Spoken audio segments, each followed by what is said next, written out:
Hi, everybody! It's been a long time coming for this video, hasn't it? It seemed like a while, right? Now, truth be told, I've had all these items ready to go for like the last at least week and a half, 2 weeks, but I don't know, I've been kind of lazy. I keep meaning to do the video, but it just never happens. Also been waiting for a nice sunny day so the lighting's better, and well, those have been few and far between, even though it's technically spring. But today's a good day, feeling great, got the time, got the sun. Let's do this.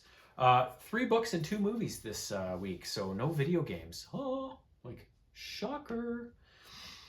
Buffy the Vampire Slayer, Obsidian Fate. Originally published in 1999. This was a really cool story. So in Sunnydale, there's been a period of heavy rains, and on the outskirts of the town, the remnants of a Spanish expedition, hundreds of years old, have come kind of poking out of the muck due to all the runoff from this rain. So there's a rich professor in town that has taken charge of they're excavating it and preserving all the artifacts and all that kind of stuff. And so under him, he's got lots of people, taking care of the actual grunt work and making sure all these items are preserved and taken care of. And one of these people is Buffy's high school history teacher. I forget his name now that I'm getting back into this book. Like I said, it's been a while since I finished all these.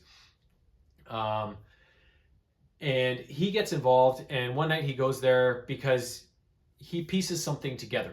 One of the artifacts that has poked out of this muddy embankment looks to be an Aztec mirror with an obsidian frame. And if you believe the myths of this mirror, it belonged to the ancient Aztec god of darkness, I believe is what it was. And it was rumored that anybody who looked into this mirror would see their fate and be able to be controlled by this god of darkness by looking into the mirror. So he's like, you know what? If this is true, maybe it's not, but if it is, we got to get rid of this mirror, sort of thing. So one night he kind of stages a little scenario where he can get some time alone with the mirror and get rid of it. But things backfire, and let's just say things don't work out so well for him. And the person that he went to see that night, who was kind of the lone person staying there during the night to make sure there were no interlopers or whatever, she ends up being the god of darkness's kind of main point of contact to help him with his schemes, because she falls under his sway and then starts taking control of, okay, this is how we're going to get this guy back into the real world and cause all sorts of chaos. So eventually the Scooby Gang get wind of what's going on out there and get a little suspicious and visit the site and are kind of like, something's not right here. So the history club at Sunnydale High has arranged a overnight weekend experience at the excavation site to kind of see what, because it relates to history. It's an old expedition, blah, blah, blah. But the teacher in charge of the history club was this guy that got offed by the god of darkness.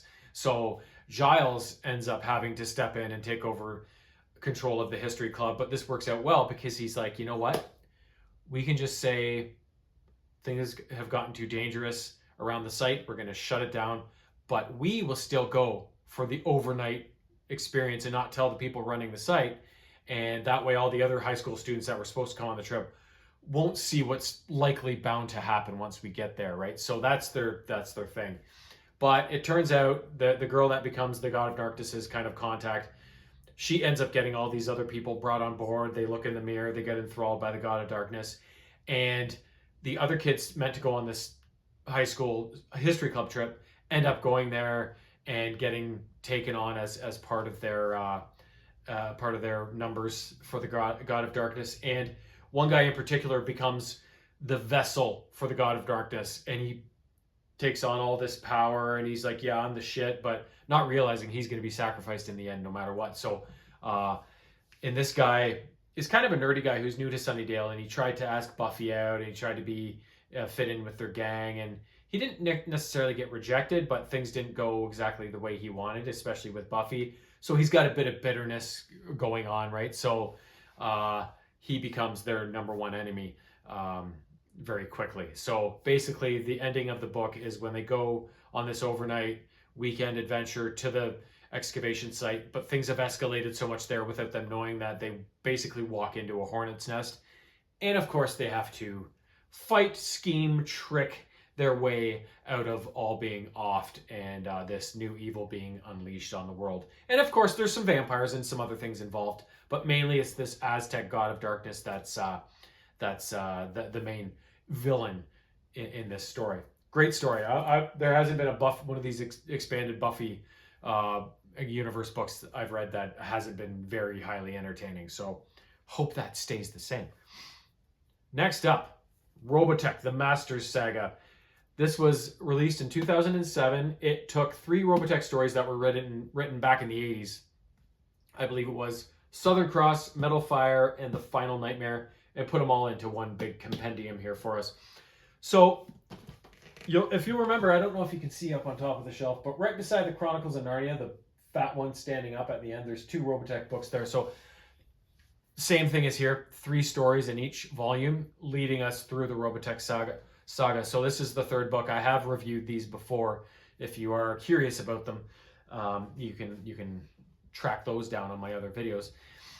But in this one, they've built a new ship called the SCF-3, and all the surviving heroes of the first Robotech war there have left on the SDF-3 to go out into space. They're hunting for the Robotech Masters, who were the ultimate puppet masters pulling the string behind the Zentradi race, which are the main enemy during the first Robotech war that caused so much devastation and loss of life and just general craziness.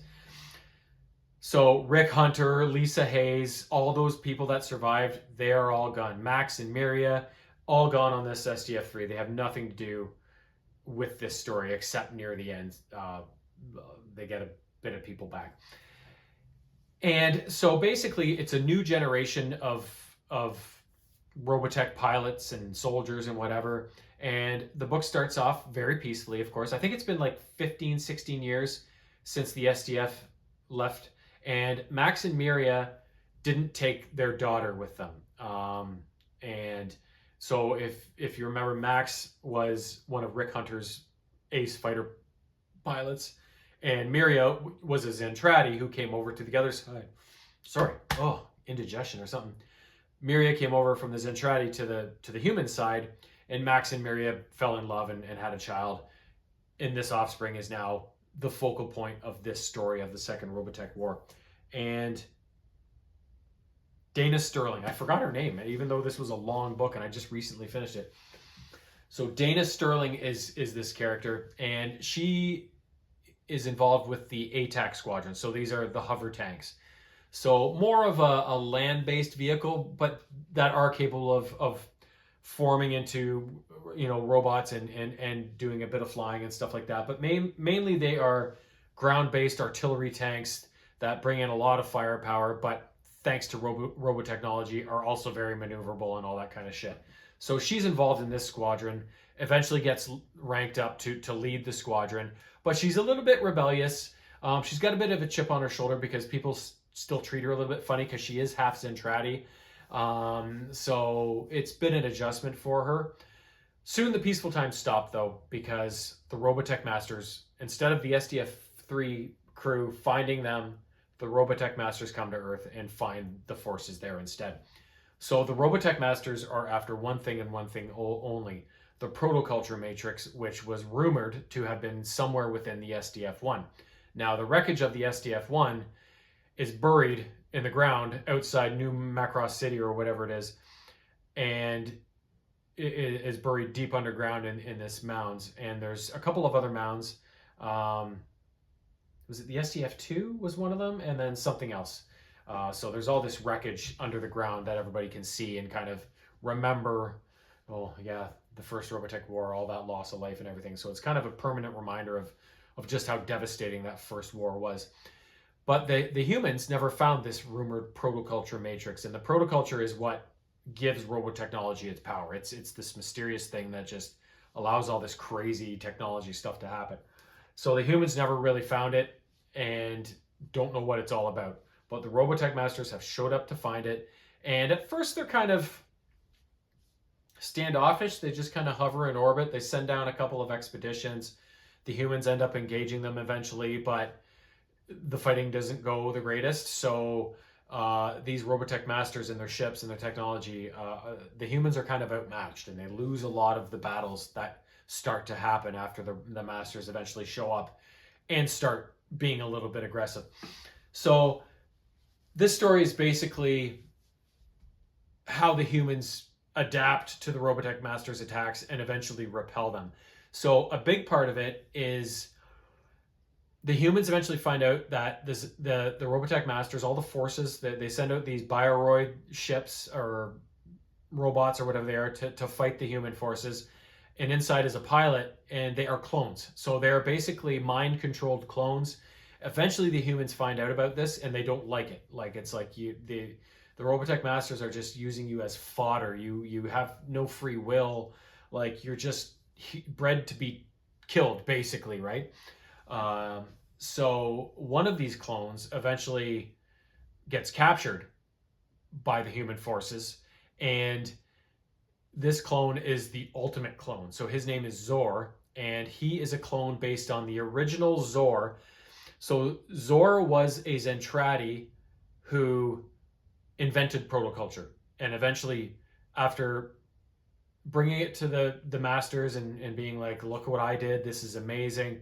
But after he saw what the Robotech Masters were going to do with it, how they were going to use it for evil purposes, he's like, fuck you guys. He put it on the SDF-1 and he launched it into space, which ultimately eventually, as we know, crash landed on Earth and kicked off the whole first Robotech war. So this is a clone directly descended from the first Zor, and Dana Sterling has some sort of a connection with him after they capture him. And she had something going with him without even knowing it, because there was one red, most of the bioroids are blue, but there are some red ones, and she kept getting into dogfights with this one red bioroid, and Zor was the pilot. So they were perfectly matched, or evenly matched. She had this connection with him. So after they take him captive, she basically kind of falls in love with him, but it's very awkward because he's a captive, he's a clone, and the Robotech Masters have almost allowed him to be captured so that they can spy on the humans with him. So there's all these layers to what's going on, and eventually they let Zor join the ATAC squadron, and he becomes one of their charges. And so there's all this back and forth of, like, can we trust him? Can we not trust him? Oh, he went and did this. Like, what the fuck? Like, and so it's this big kind of drawn out story of Zor and Dana's relationship.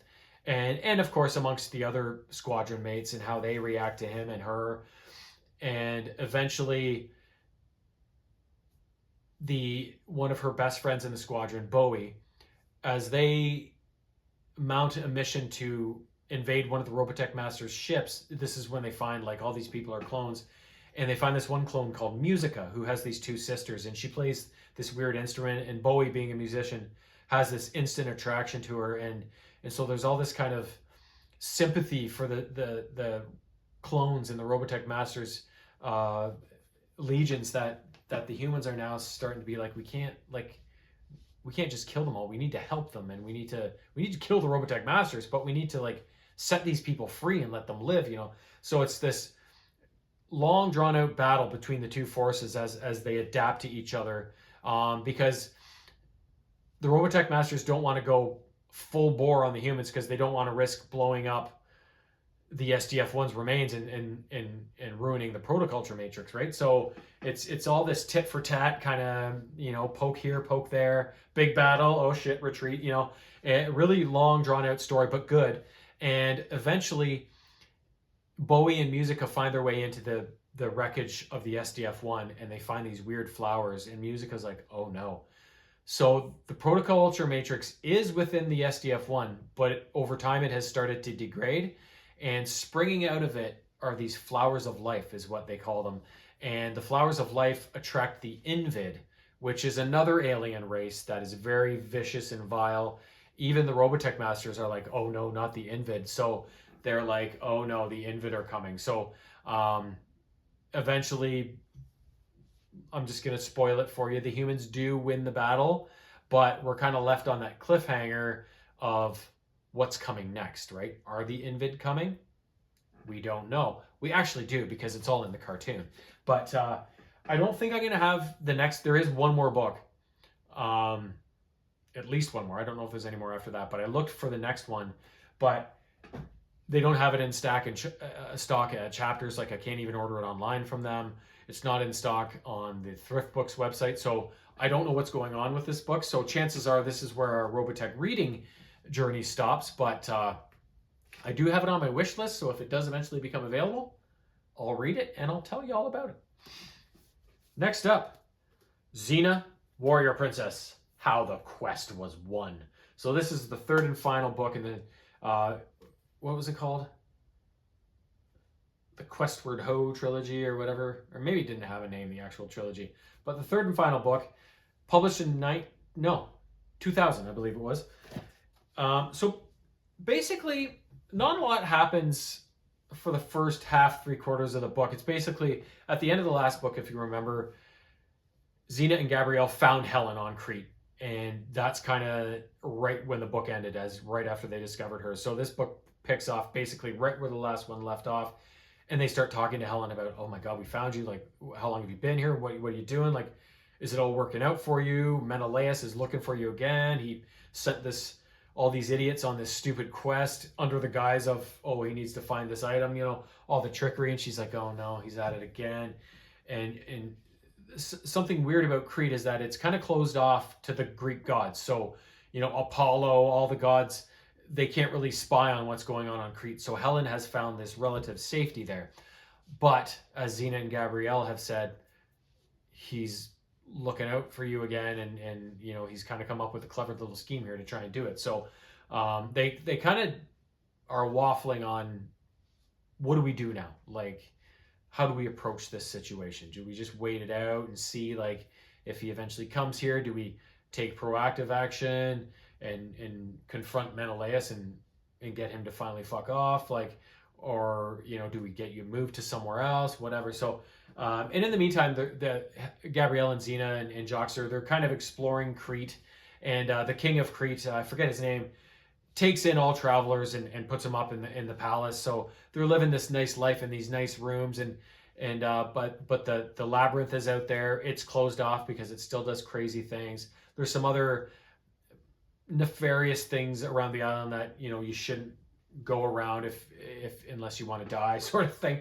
So it's all this kind of exploring around Crete and kind of it's setting up the lay of the land for the final battles, I think, is what they were doing there.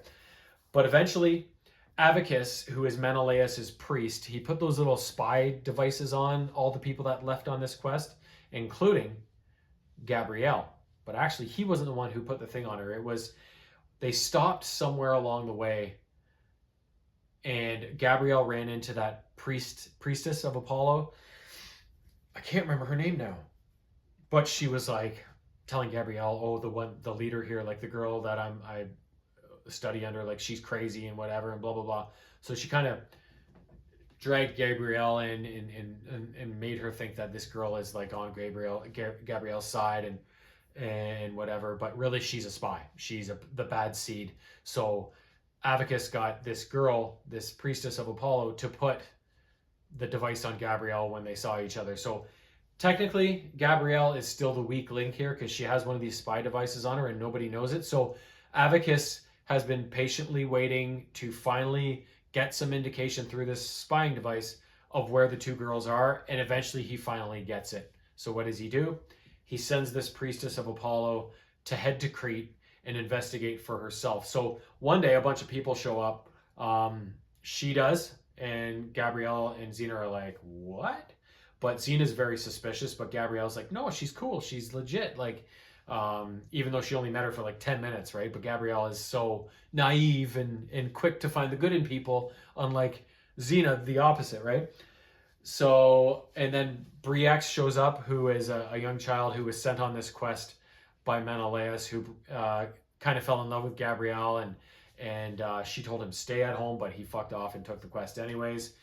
And Draco, Xena's former lover and warlord and all this kind of stuff. He shows up as well. So all of a sudden, Helen is in a bit of jeopardy. She's in a bit of jeopardy, especially from the priestess, which Xena finally gets a bit of evidence like, okay, she's up to something, right? So eventually, Avacus gets word that, oh yeah, she's here. So Menelaus sets sail with Avacus and all of his forces to Crete to get Helen back. So Xena and Gabrielle are like, shit, we don't have much time. We got to come up with a plan. So they set up this really neat plan that involves all the people around the palace, all the guards, and it all requires very precise timing upon Menelaus's arrival, so that they can set it up so that it looks like Helen dies. And so it's like, go home, Menelaus. Helen is dead. You never have to look for her again.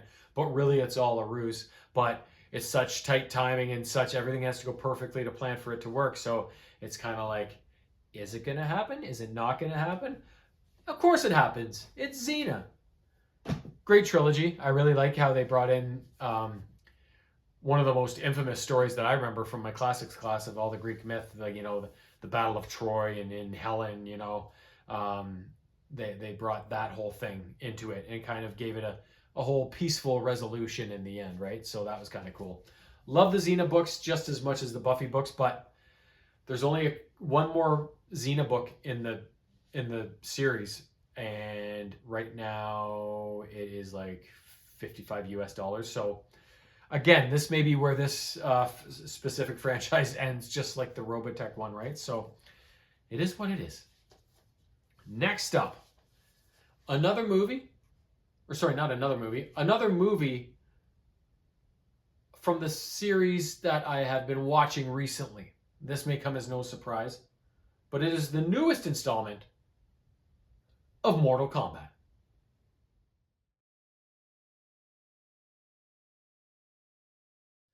This film was released in 2021, and to me, it is the best Mortal Kombat movie. It was really good. So it takes place with a brief kind of opening scene in the year 1617, I believe it was.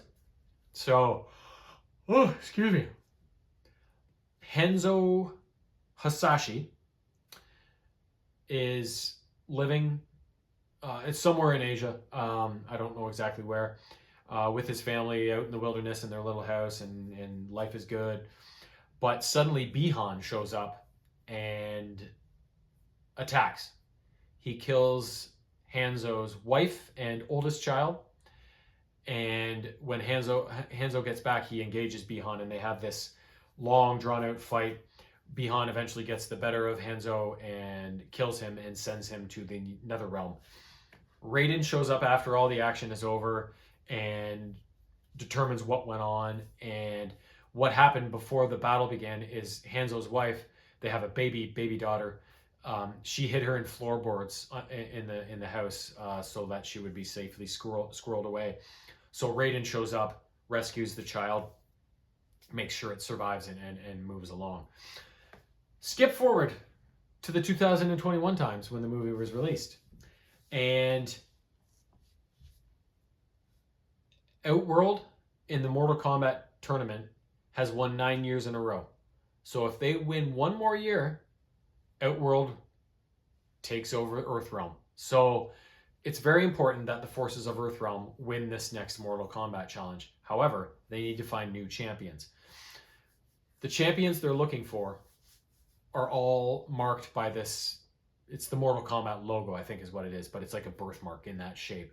And one of these people is a guy named Cole, and he is an MMA fighter who's not having so much luck. He's got a wife, a young daughter, and he is attacked by Bihan, who at this point, all these years later, is known as Sub-Zero. And Cole is like, what the fuck is happening? Like, he's got this lunatic after him. Jax Briggs is one of these people with the mark, shows up and rescues Cole and his family and says, go to Sonya Blade. This is her address. Take my truck. I'll deal with this asshole. So they fuck off and go to Sonya's. Meanwhile, Jax fights Bihan Bi-Han gets the best of him, rips both of Jax's arms off, and leaves him for dead. Cole and his family get to Sonya Blade's. Sonya Blade has a guy named Kano in custody, and she's kind of interrogating him on stuff about Earth Realm and another realm and all this kind of shit. Because I think, does Kano have a mark as well? Yeah, I think he does, but Kano's a complete asshole. So Cole shows up there and whatever, and starts talking to Sonya. He's like, what is going on? So she tries to start explaining what's going on, but they get attacked by this reptile creature who they eventually dispatch. But Kano gets free and helps them in the battle. So they're like, okay, whatever. But eventually they get collected and by Raiden and brought to, or maybe it was Liu Kang that showed up and took them. But they basically get taken to the Earth Realm Mortal Kombat headquarters, and where everything is filled into them. And Jax gets rescued as well, and Raiden gives him these like crude mechanical arms. So the whole situation is explained to them, and they're like, you guys all got to train and unlock your Arcana, which is like their special power, so that we have the best chance to win this tournament. But Shang Tsung shows up and attacks and tries to cause all sorts of chaos, which he does. And in the process, Kano gets recruited to the Netherrealm forces. So they lose one of their guys, and the place is left in a bit of a shambles and stuff. So they eventually send them packing, but then get down to business. So Cole can't unlock his Arcana. Kano does before he gets taken over to the other side. Jax eventually does. Sonya actually doesn't have the mark, so she doesn't have one to unlock. So Raiden is like, Cole, go home with your family, relax, whatever, and, things will be fine. But when they leave and find a safe place to stay, Goro attacks them, and during the fight with Goro, Cole finally unlocks his Arcana. So they eventually go back to Raiden and the forces, and they formulate a plan to win Mortal Kombat. And the plan is that let's get every fighter on their own, single them out so we can take them down one by one, and then we'll all tackle Sub-Zero in the end. So that is the plan. It goes well until it doesn't go well, but they may just have somebody, a bit of backup coming, a bit of backup from the Netherrealm, perhaps. Who would like to kill Sub-Zero less than or more than anybody else, right? Yeah, that's who comes back. So great movie. Really liked the story behind it. The action was great. And it wasn't that long of a movie. It was just like bing, bang, boom, boom. And that's what I like out of movies nowadays. Straightforward, to the point, not 4 hours long. Everything in the movie is relevant, not these big, stupid, long scenes that is like, oh, you could have cut that slow-ass thing out, right? Great movie. Really recommend it if you like that sort of thing. Last up, my second movie, Captain America, Brave New World. Released in 2025. This is the first Captain America movie with the new Captain America, Sam Wilson. So I don't remember some of the stuff that went into this movie. Like from other movies, because it's been a while since I've watched Marvel movies, and they were kind of getting a bit stale. So I don't recall some of the stuff that happened beforehand to set this up. But basically, Thaddeus Ross has become the president. And this is about 5 months after he has gained the presidency. And he has sent Sam Wilson, Captain America, and Joaquin Torres, who's the new Falcon, off on a mission to Mexico to recover a stolen package from some terrorists and bring it back, which they eventually do. And after this mission, Sam goes to visit a guy named Isaiah Bradley, I think his name is, who is a former super soldier that was imprisoned for a long time and experimented on by the U.S. government. So he's got a bit of bitterness in him. So Sam Wilson comes to talk to him about old times and whatever. And in the meantime, Thaddeus Ross, the president, has extended an invitation to Sam Wilson to come to the White House for some sort of announcement that the president's going to make with all these other people there. And Sam is like, only if I can bring Isaiah. So Thaddeus is eventually like, okay, there's some history there, but okay. So the night of, they go to this event. So it's Sam, Joaquin, and Isaiah. They go, and it's all a bit complicated, this relationship. So Thaddeus Ross, the president, used to be a general in the U.S. Army, and he was very adamant speaking out against superheroes. He thought they shouldn't be just allowed to just roam and do whatever the hell they wanted. They needed to be controlled and whatever. So there's already some tension between Thaddeus Ross and Captain America, obviously, but Cap wants to do what's best for America, right? So he's trying to play ball. So at this event, Thaddeus Ross gets up to talk about this big discovery. So basically, the Celestial Island is something that rose in the Indian Ocean, and nobody really knew what it was. So they have studied it, whatever. What it is it's made of adamantium, the strongest substance ever. That's what Wolverine's fucking skeleton is reinforced with, what his claws are made of. So this discovery, though, could lead to world chaos because every nation is going to want this alloy for themselves to do whatever they're going to do with it, right? So Thaddeus Ross's big announcement is that he has negotiated a treaty between all the nations on the fair mining and distribution of the adamantium between all nations, sort of thing. So he's like, this treaty has to go through or it's going to lead to very, very bad things. So a good thing, right? However, at this announcement, suddenly Isaiah and a handful of other guys rise at a certain point during the presentation and all try and take the president out. So Isaiah ends up running after all is said and done. Sam chases him down and kind of is like, let me bring you in. I don't know what went on in there, but I know that wasn't you. Let's figure it out. He's like, I can't go back to jail, man. But eventually he stands down and they take him prisoner. And Sam's like, that's not Isaiah. Like, what the hell happened? So there's two people starting to work on this investigation. Sam is basically rebuffed by the president after he confronts him about his treatment of Isaiah and what's going on. So Sam is like, okay, Joaquin, we're going to look into this ourselves and see what happens. The other person working on the investigation is one of Thaddeus Ross's best aides, a girl named Ruth. I forget her last name. It's a hyphenated name. And she was a Black Widow. So she's very highly skilled at kicking ass. So these two are investigating and they both find the same things. During the presentation, when these guys all decided to attack, they all checked their phones and watched the same video and heard the same music. So something happened to set them off. So some sort of mind control cue to do this. So there's something going on. These guys weren't themselves when they did what they did. So at that point, Sam starts investigating. He finds a Black Ops site where some shady things went on.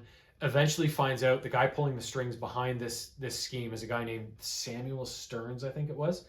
So he was a brilliant scientist who, I don't remember what movie this is from, but the Abomination went on a rampage through Harlem, and the Hulk's gamma radiation got exposed to some people and whatever. So this Samuel Stearns guy was one of these people that got exposed to this gamma radiation, and it transformed him into kind of a freak, but he got even smarter.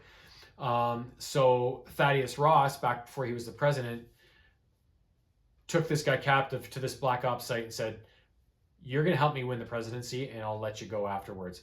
But he had no intention of letting the guy go. So Samuel Stearns has this kind of resentment towards the president and all he put him through. So he is causing all sorts of chaos for the president and botching his treaty and trying to kill him and all that sort of stuff. So it's basically Captain America, Falcon, and this Ruth girl working together to try and foil this Samuel Stearns attempt to cause chaos and basically prevent another world war kind of thing, right? So yeah, the rest of the movie is just them doing what they got to do to get this done.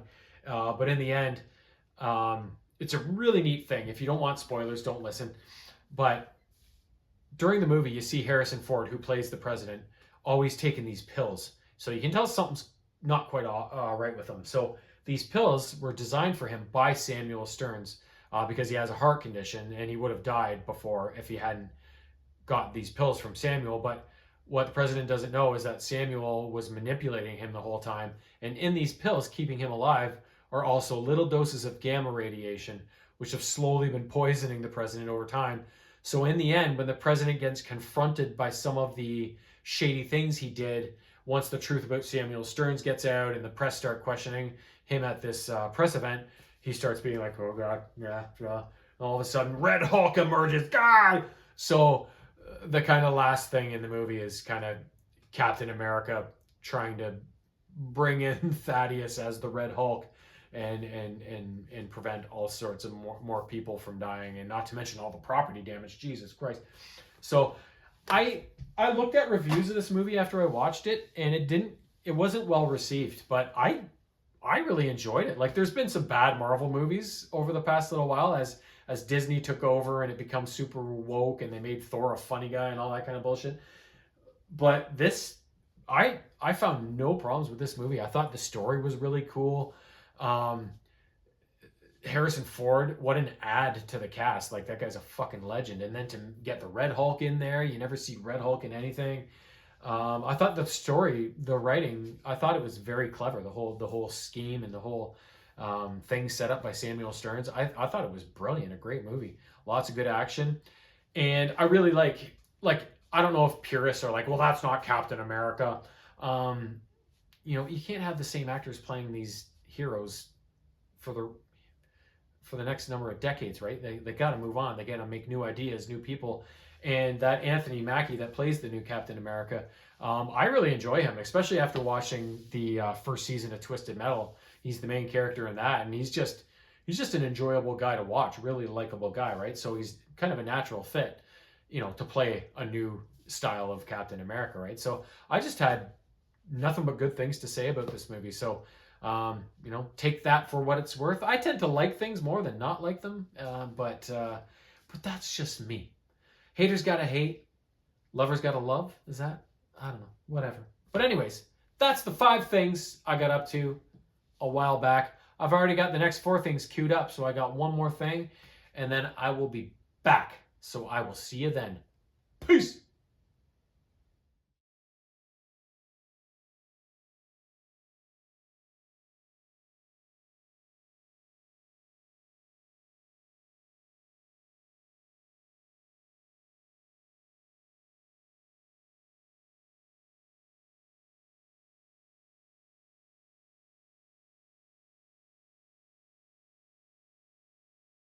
Meow.